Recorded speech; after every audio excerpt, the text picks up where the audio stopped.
All right, everybody, this is John with Chip & Co., and I'm here with Tim Townsend. He does a lot of work, and he's an inker for Marvel, and as well as many other comic books. So I want to do a little intro. I want to get a little history about Tim Townsend, and we'll see what he's been doing and what he's up to now.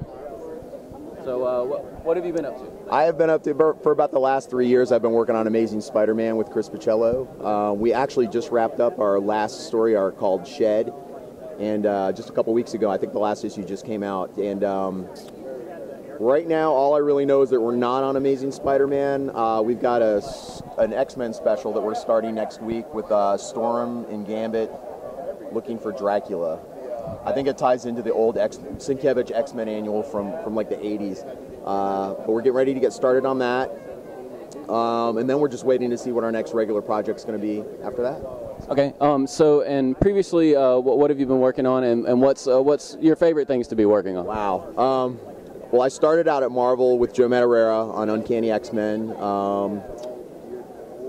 After Joe, I think was Adam Kubert, all on like Uncanny X-Men. I basically spent about 14 years on the X-Men and Uncanny X-Men, kind of going back and forth.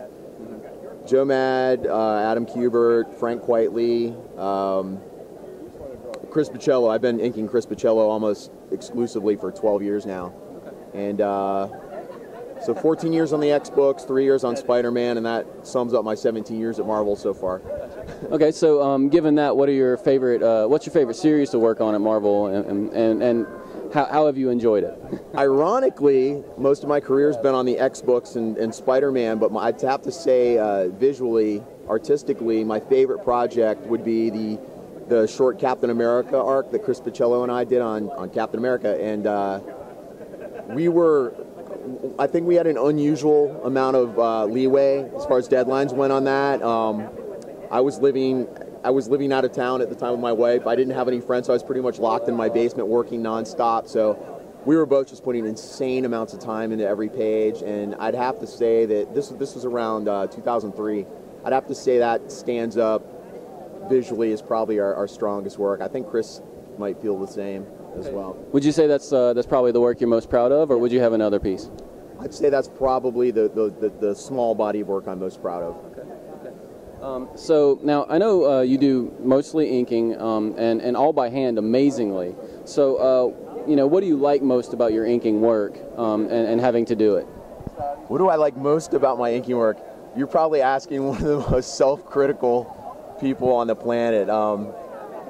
I can't stand about 99% of everything I do about a day after I do it. I think the things that people compliment me the most on is my slickness, which is something I've actively been trying to get away from. I think that the more slick and technical you go, the less energy the work tends to have. But I seem to be like the poster boy for technical and slick, and that's just how my brain works. So, I say I'm trying to get away from that. You probably wouldn't notice by looking at the books, but since it doesn't come natural to me, I think that's where the type of person I am, that's where my focus goes, is what I can't do is what I want to do. Okay. Would you say that's the hardest part of inking as well? Yeah, trying to step and stay outside of my comfort zone, which I don't know how successful I am at that, but keeps me trying. Gotcha. Okay. Well, your inking is really clean, and you've done a great job by hand. So I have a question for you. What's your ritual? Do you have something that you do to get prepared to do that work? Well, these days, I'll backtrack a little bit. Some people know about this, some don't. I've been dealing with a hand issue for about the last year and a half. I blew my back out about a year and a half ago. I herniated a disc, and I don't know for sure if this has anything to do with it, but not long after that, I found that I had a slight tremor in my drawing hand. Very, very slight. I probably wouldn't even notice it if it wasn't for what I did.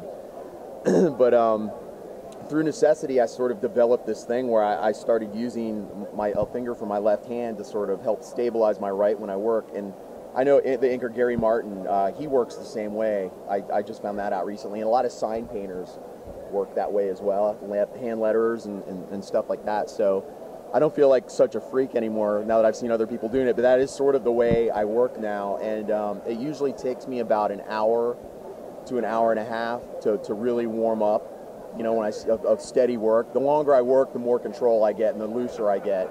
But for that first hour, it can be a little dicey, and some days are worse than others. And I have to make sure I don't drink coffee during the week, and on and on. I hate to say it sucked a lot of the pleasure out of it for me, because it's always on my mind.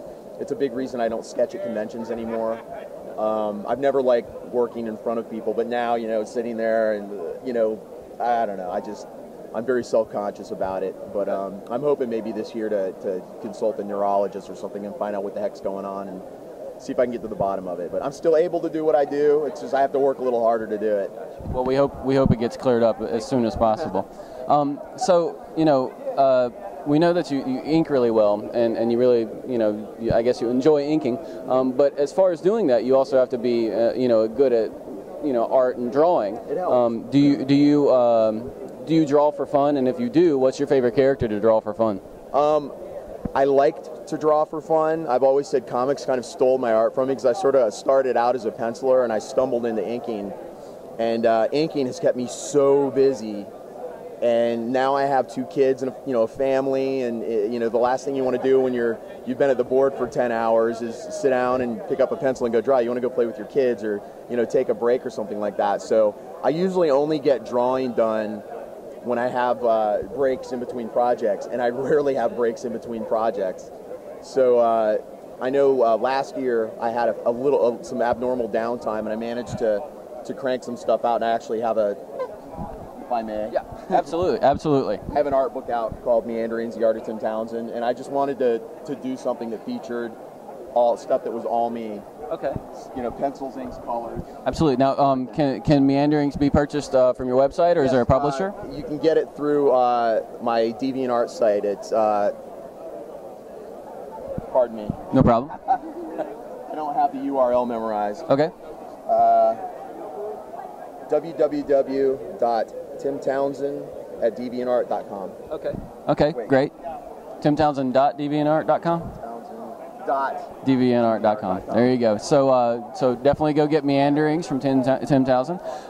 And my next question, as far as animation work, have you ever considered animation work? I know inking can lead into animation sometimes, and I was also thinking, you know, if you've ever done it, or if you've ever considered, what's your thoughts on that? I'm a huge animation buff. I love animation, and I can honestly say I have never had any desire to do animation. However, I do love the animation style, the real heavy design work. This is, you know, this is sort of where my tendencies lie when I'm left to my own devices. So it's sort of very animation friendly style, which I think shows my appreciation for it. But actually, as far as the nuts and bolts of sitting down and animating, never even crossed my mind.